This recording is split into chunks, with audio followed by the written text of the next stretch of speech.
Ah, in honor of Kentucky, blue.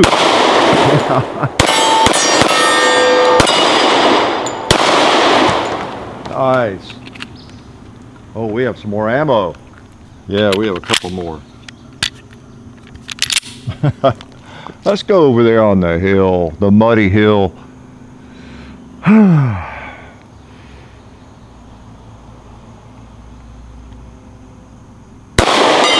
All right, I'm going home. Hit the red plate on the first shot. Last time I'll probably hit it.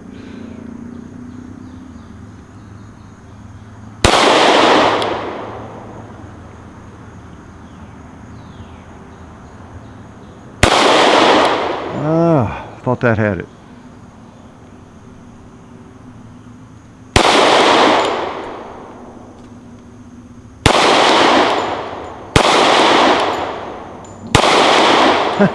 We'll go for the gong when we get back. I'll try for something bigger. Actually, I've been hitting the red plate pretty, well, I don't say regularly, but you know, more often than that. Anyway, yeah, we've got the 45 caliber shield here. It's a little bigger than the standard shield. I've got the 9 out here just so you can kind of compare the looks. While I'm loading this magazine, I'll let you notice a couple of things. There's a new texture. Of course, I've got Talon grips on those, but on this new one, it's got a more textured grip on it, which actually is pretty nice. And you'll notice some serrations at the front of the slide. They added a little bit of serration activity up there that the 9mm does not have. What else? It's a little thicker. The slide is a little bit thicker than the 9mm. Consequently, it's a little heavier. I bet you could have figured that one out, couldn't you? And I weighed them, and I get 2 ounces heavier on the 45. Okay, 2 ounces, and that's because of the thicker slide, and also it's a little bit longer. I think it's 0.2. Let's see, yeah, 0.2 inches. So not much longer, but just a little bit. And I'll show you here in a second so you'll believe me. How's that?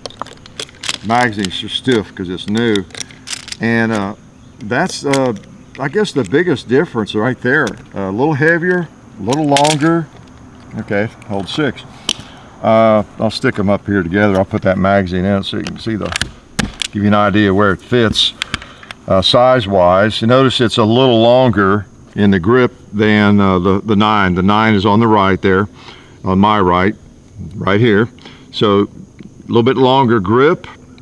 I've got the XDS out here. Let me show you this size-wise too. This is the XDS 45s from Springfield, so you can get an idea on size there while I'm doing that. Okay, so it's about the same length on the grip as the 9 and the M&P shield. All right, and we may look at that again, compare that. Length of slide, you can see, if you caught that already, you can see it's a little bit longer, not much, 0.2 inches, which is not much. All right, and 2 ounces heavier. All right, still got your 3-dot system and all the same features. Both of these, I started to say mine, now this one is mine. This one, of course, is borrowed. They both have the thumb safety, okay, and they come.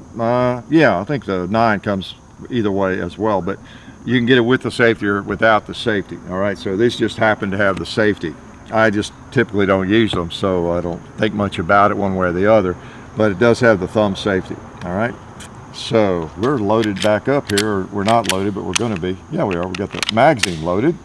So let's just take a couple more shots. Has a nice trigger, I'll have to say. The first shot I took when I tried to hit the red plate, I was surprised that I hit it, and I attributed that to the trigger largely. See if I remember where to hold. Let me try the red plate again. I don't like to miss it that many times in a row.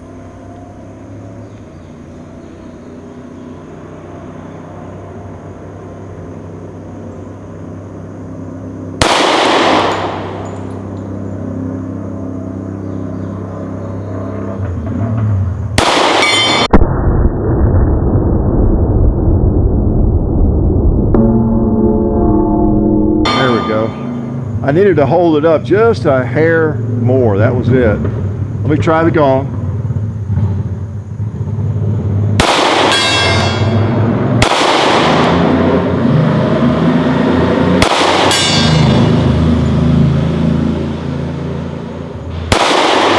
I think I got him once or twice there. I heard him even above the motorcycle.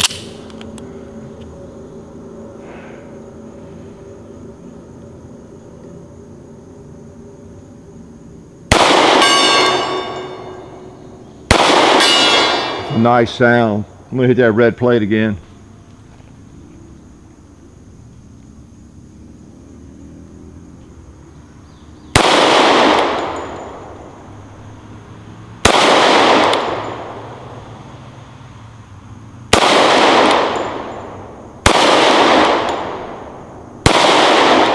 I see him hitting close by. Takes a lot of discipline to hit that thing with a little pistol. And then again, some days I can hit better on more precision shooting than others. But the thing has a pretty good trigger, I'll have to say. And it also has a good reset. It's very acceptable, you know, for sure. Comes out, not that far, click, okay? Not too bad. I think the trigger on this is better maybe than on my 9. They're both good. This one's a little less gritty, but they're both good, all right? Shield is a very popular pistol, one of the most popular single stacks out there. It could be the most popular single stack pistol on the market in terms of sales numbers. I don't know. I know it's extremely well liked, and it's obvious why. Because when you're talking about the 9, it comes down to me as a choice between it and the Glock 43, I think, as my top 2 favorites. And at 45, I'm not sure where it fits yet. It's a little bigger. You know, even the regular Shield is not what I consider much of a pocket gun. It's a little heavy, a little big. You might get it to work. This one is longer, as you saw, and it's heavier, a little bit longer in the slide and in the grip, and a little thicker. I think I got 22. I read a couple different places. People were saying it was 20 ounces. Not on my scale. It was like 22.5 ounces with the empty mag in it. But yeah, not a pocket gun for sure. So it's a belt gun, which puts it in competition with other belt guns, really. And you know, it's not really to me a competitor for the like little LC9s or the little cars, the PM9s or Glock 40, any of those, no matter what caliber it is. So it's a belt gun. So you know, some of the guns that you tell me what would be the competition. One of the car makes a gun about this size, don't they? Like a CW45 or some P. Do they have a PM45? I think they have. I've seen them. I've never had one or fired it, but they have a firearm about this size in 45. You know, so it would compete with that. I read somewhere somebody thought it was competition for the Glock 36, and I guess it's about the same size as that, single stack 45. I've not ever owned a Glock 36, believe it or not. But yeah, I believe that would be another gun in the same category. So it's a belt gun. So it's yeah, big old 45, and it had needed to be a little bit thicker in order to accommodate, you know, that bigger cartridge.